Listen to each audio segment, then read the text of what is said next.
Years welcome to my channel Avani's world.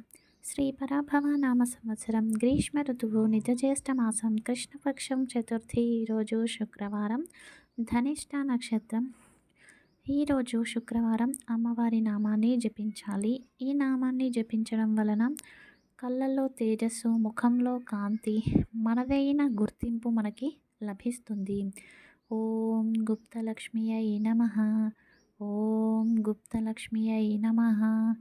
ఓం గుప్తలక్ష్మియై నమః. ఈ నామాన్ని అందరూ కూడా జపించండి. ఈరోజు మన సంప్రదాయంలో భాగంగా ప్రతినిత్యము కూడా దేవాలయానికి వెళ్ళాలి అని చెప్పేసి మన పెద్దలు అంటూ ఉంటారు. ఎందుకు అంటే ప్రతినిత్యము కూడా దేవాలయానికి వెళ్ళడం వలన మనలో ఉన్న మూలాధార చక్రాన్ని జాగృతం చేసే శక్తి దేవాలయంలో ఉంటుంది. ఎక్కడైతే ఏ దేవాలయంలో ధ్వజస్తంభం ఉంటుందో అక్కడ పిడుగు పడదు. ఆ ధ్వజస్తంభంలో శక్తి కేంద్రాలను నిక్షిప్తం చేస్తారు. ఎప్పుడైతే మనం దేవాలయానికి వెళ్ళి ధ్వజస్తంభాన్ని స్పర్శించి దర్శనం చేసుకుంటామో అప్పుడు మనలో ఉన్న మూలాధార చక్రం జాగృతమయ్యి ఆ శక్తి ఊర్ధ్వముఖంగా ప్రయాణం అవుతూ ఉంటుంది. దాని వలన దైవశక్తి, దైవభక్తి మనలో పెరుగుతుంది. అప్పుడు మనం ఏదైతే సంకల్పం చేస్తామో అది ప్రకృతిలో కలిసి మేనిఫెస్టేషన్ అయ్యి మన సంకల్పాలు త్వరగా నెరవేరుతాయి.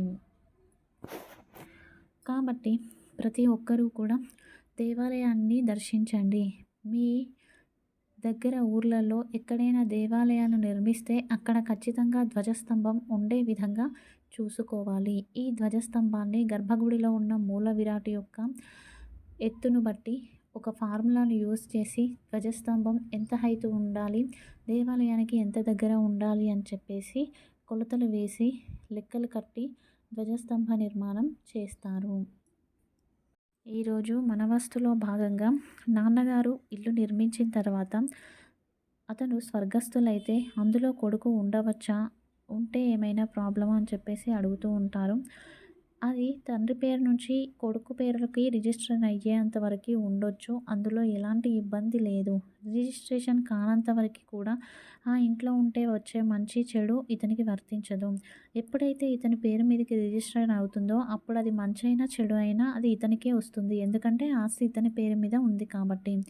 కావున మా నాన్నగారు ఉన్నప్పుడు ఇంట్లో మాకు కలిసి వచ్చింది, మాకు వచ్చిన తర్వాతే కలిసి రావట్లేదని చాలామంది చెప్తూ ఉంటారు. ఎందుకు అంటే అది వారి పేరు పైన ఉన్నంత వరకే మీ దాకా ఏది రాలేదు. ఇప్పుడు మీ పేరు పైనకి వచ్చింది కాబట్టి అందులో ఉన్న మంచి కానీ చెడు కానీ మీకే వర్తిస్తుంది. కాబట్టి ఇంట్లో ఒక శ్రీవాస్తు యంత్రాన్ని పెట్టడం మంచిది. ఇక రేపు ఉదయం శనివారం ఎవరైతే రేపు రావి చెట్టుకు, వేప చెట్టుకు 5 ప్రదక్షిణలు వేసుకొని వస్తారో వారికి ఆరోగ్యము, మానసిక ప్రశాంతత కలుగుతుంది. ముఖ్యంగా స్త్రీలు ఈ పరిహారాన్ని ఆచరిస్తే మంచిది. ఇక శని బాధలు తొలగిపోయి అపవాదులు, నిందలు తొలగిపోవాలన్నా, ఉద్యోగం రావాలన్నా కూడా రేపు రాగి చెంబులో నీళ్లు తీసుకెళ్ళి అందులో చిటికెడు నువ్వులు వేసి చేతిలో పట్టుకొని రావి చెట్టుకు, వేప చెట్టుకు 5 ప్రదక్షిణలు చేసి ఆ చెట్టుకు ఈ నీటిని సమర్పించుకొని రండి. 27 రోజుల్లోపు మీకు ఖచ్చితంగా ఉద్యోగం వస్తుంది. అలాగే రేపు ఇంట్లోనే పూజ ఆచరించేవారు తలకు నువ్వుల నూనె రాసుకొని తలస్నానం చేసి విష్ణువు ముందు దీపారాధన చేసి వెంకటేశ్వర వజ్రకవచాన్ని పారాయణ చేస్తే ఆరోగ్యము, ఉద్యోగంలో ప్రగతి ప్రాప్తిస్తుంది. ఈరోజు సంకష్టహర చతుర్థి.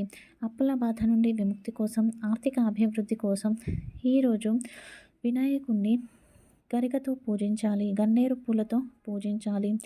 అలాగే వినాయకునికి ఇష్టమైన మోదకాలను, ఉప్పు లేని పెరుగన్నాన్ని నైవేద్యంగా సమర్పించండి. లేదా అటుకులనైనా నైవేద్యంగా సమర్పించి గణపతి రుణ విమోచన స్తోత్రాన్ని పారాయణ చేయండి. ఇక ఎవరైతే పిల్లలు ఉన్నారో వారి విద్యాభ్యాసం సజావుగా సాగాలన్నా, పిల్లలకు సద్బుద్ధి ప్రాప్తించాలన్నా వారు ఈరోజు సాయంత్రం జిల్లేడు వత్తులతోని గణపతి ముందు దీపారాధన చేసి జిల్లేడు పూలతోని పూజించి సంకష్టహర చతుర్థి సంకష్టహర గణపతి స్తోత్రాన్ని పారాయణ చేయాలి. ఈ విధంగా ఈరోజు సంకష్టహర చతుర్థి రోజు ఈ పరిహారాలను ఆచరించినట్లయితే అప్పుల బాధ నుండి విముక్తి కలుగుతుంది, ఆర్థిక అభివృద్ధి కలుగుతుంది. అలాగే పిల్లల విద్యాభ్యాసంలో ఆటంకాలు తొలగిపోయి పిల్లలకు మంచి బుద్ధులు వస్తాయి. ఇది ఈరోజు video. Thank you for watching.